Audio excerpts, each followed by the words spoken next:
kalian mau nonton ini kapan, kembali lagi ke channel YouTube aku. Channel untuk tugas yang membuat toksik di kepala aku sebetulnya. Ngomongin tentang toksik, kalian pernah nggak sih kayak merasa di lingkungan kalian itu toksik, apalagi di lingkungan pertemanan? Nah, aku lagi sama teman-teman aku yang menurut aku nggak toksik sih sebetulnya. Sebenarnya kita berteman sejak kapan sih? Oh, kita berteman. Iya. Oh. Barusan ini buat tugas ya kak. Tolong kak kerjasamanya. Nah, ngomongin toksik di pertemanan. Nah, kalau yang dari artikel-artikel yang aku baca itu, toksik di pertemanan itu kayak semua yang teman kamu mau itu harus kamu turutin.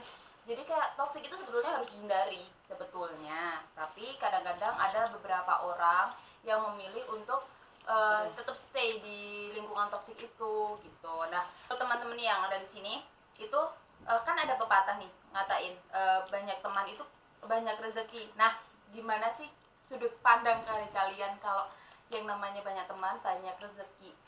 Nah, menurut teman-teman tuh dari pepatah tersebut itu kayak gimana sih dari pandangan kalian? Mungkin dari Rahma dulu. Kalau menurut aku banyak teman banyak rezeki itu sebenarnya benar banget malah. Ketika kita jadi gini, kita kan manusia sosial, kita nggak bisa lepas dari orang-orang yang ada di sekitar kita. Pasti kita juga butuh bantuannya. Benar. Begitu pula sebaliknya. Jadi itu tuh bikin pertemanan yang semakin bikin pertemanan bisa bikin awet gitu loh. Benar sih, benar. Tapi ada juga tipikal pertemanan banyak teman banyak rezeki, ada yang tipikalnya memanfaatkan.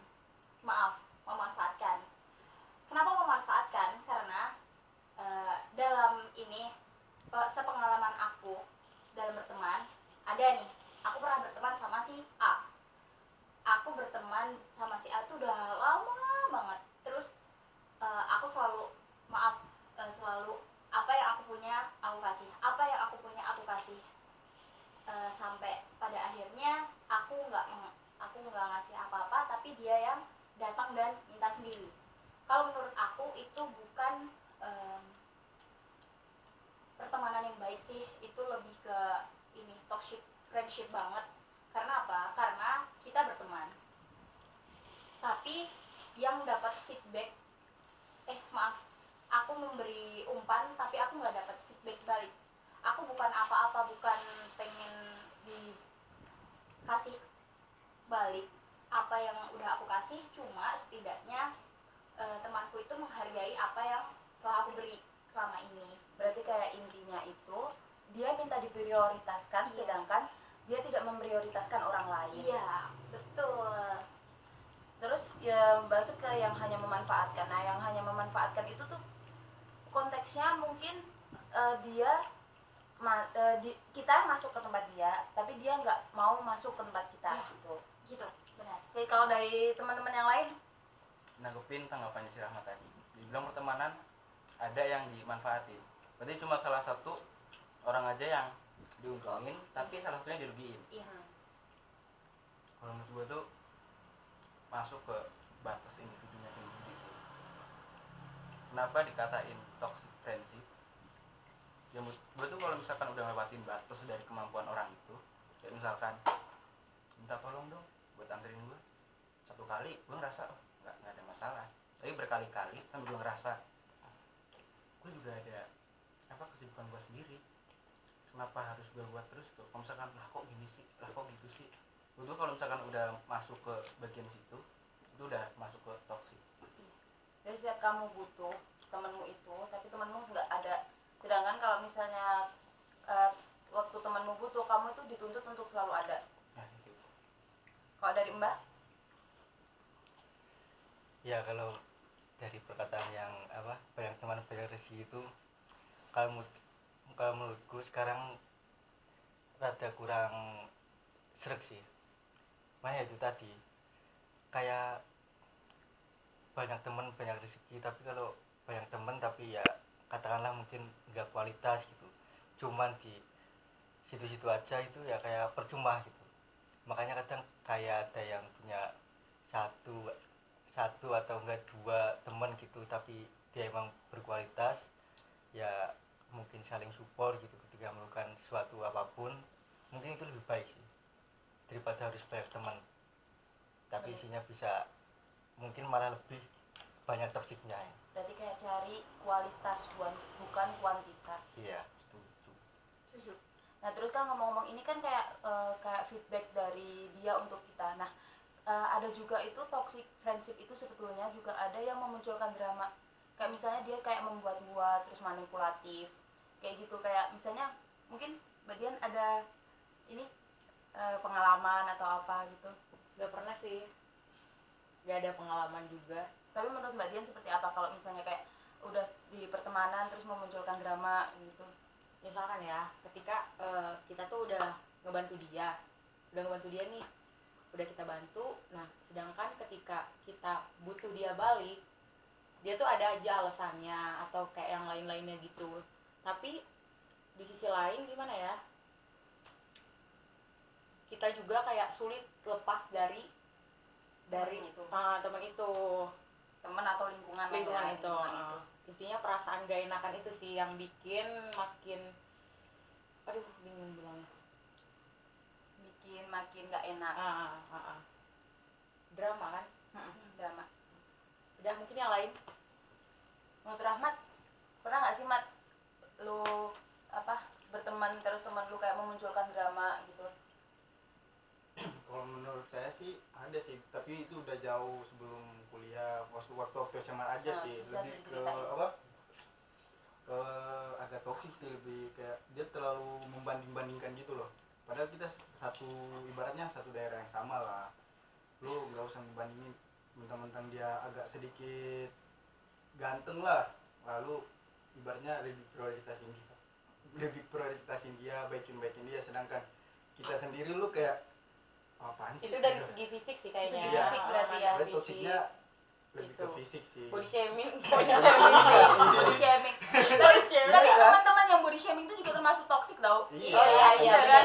benar. Sebetulnya Lebih kayak ke situ sih. kok kamu gendutan sih? Oh, gitu sih. nyindir aku. Iya. Gendutan, iya. Gitu kan? Kayak kenapa sih kok sekarang jerawatan kayak gitu kan? Nah, Stres kan. stres padahal kan iya. kita.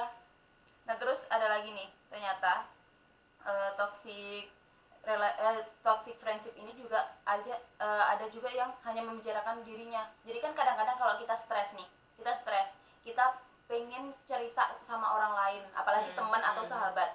Nah kadang-kadang kita pengen cerita, tapi kayak teman kita atau sahabat kita udah introduce duluan, aku ada masalah ini nih, aku ada masalah gini, terus kita jadi kayak mau curhat, jadi nggak enak kan. Jadi seolah-olah dia tuh yang paling menderita sendiri, padahal Nah. tiap orang tuh punya masalahnya Nah, sendiri. iya. Iya. Makanya kan kadang-kadang kita kayak mau cerita kan, bener-bener ngeluangin waktu mau buka WA atau ketemu langsung, mau cerita dong, terus nanti kita baru cerita satu patah, sebetulnya aku tuh gini loh, gini. Terus dia, ya apalagi aku, Itu gitu membandingkan sih, iya memberikan kan, nasib. terus kayak apalagi aku gini, terus kayak kita harus respect ke dia, sedangkan dia nggak ada feedback respect ke kita sendiri gitu kan. Menurut kalian pernah nggak ada di posisi itu? Pernah, sering. Nah, Malah jadi adu nasib. Ya Cuma mending mending lah lah gua. Banyak. kan banyak kayak masa dipikirnya lomba kali ya. iya dipikir lomba kehidupan. Lomba kehidupan, Kan penderitaan kita kehidupan. baru tahu nggak sih aku ada masalah ini, ya iya mending kamu ada ini lah, aku udah nggak ada ini kayak kayak mau curhat tuh jadi kayak depending dulu gitu kan. Ya begitulah pertemanan kawan, jangan seperti itu. Terus ada lagi nih, memanipulatif dan mengkritik Anda. Menurut kalian teman mengkritik kita itu wajar atau enggak? Dan maksudku mengkritik itu kan ada batasannya, dan batasan orang itu beda-beda. Iya. Menurut kalian itu kayak gimana mengkritiknya? Kalau bilang kritik wajar ya wajar sih, tapi harus bijak juga. Ada yang membangun gitu ya? Kritiknya yang positif membangun. atau yang mau jeblosin nih. Nah, Misal kita itu kan. kritik teman kita tapi di depan publik gitu kan, ya itu Iya. benar tapi nggak bijak. Kalau Iya. bisa lu ngomong ya berdua aja gitu. Kalau Itu emang ini bukan apa tuh? Kalau di depan banyak orang kayak jatuhnya menghakimi sih, Menghakimi. bukan mengkritik. Mempermalukan itu. sih. Terus ada juga kalau misalnya selain mengkritik kayak gitu gitu kan, ada juga yang kayak di depan, iya bagus kok pakai itu, iya cantik kok pakai itu. Padahal sebenarnya kebalikannya gitu Terus nanti kan. kalau di belakang orang nanti bilang ini, terus nanti orang itu kan kayak bilang, bukannya kamu deket ya sama dia, iya tapi pasti ada Nah, tapinya, kayak gitu. Itu menurutku toxic sih. Toxic banget. Iya sih. Lebih kayak bermuka dua gak sih? Nah bener, ada nggak dari teman kalian yang bermuka dua? Ada? Aduh, ada yang banyak mukanya gimana, bingung. Nah kan, Ada. rentau. Oh. Terus ada juga toxic itu udah apa ya, udah jadi di diri kita jadi toxic itu kalau misalnya kita berteman sama dia tuh kayak rasanya capek nih, stres nih aku berteman sama dia. Pernah nggak kalian kayak ngerasa, wah stres banget nih aku berteman sama dia, kayaknya udah aja. Pernah nggak? Pernah sih. Nah kan, gitulah pertemanan teman-teman. Jadi buat kalian yang nonton ini, pilih-pilihlah teman, jangan memperbanyak teman karena ingin banyak doang, ingin terkenal, ingin apa, tapi pilih-pilihlah teman yang kualitasnya bagus, cocok sama diri kalian. Ya mungkin sekian ya. Mungkin kesimpulannya, toxic friendship itu harus dihindari, benar-benar harus dihindari. Kalian harus keluar dari lingkungan itu, karena emang lingkungan yang udah benar-benar nggak baik itu bisa jadi ganggu kesehatan mental kalian juga. Jadi sayangi diri kalian sendiri, sayangi lingkungan kalian juga, dan dadah. Stay positif. Assalamualaikum. Dadah, tetap positif ya.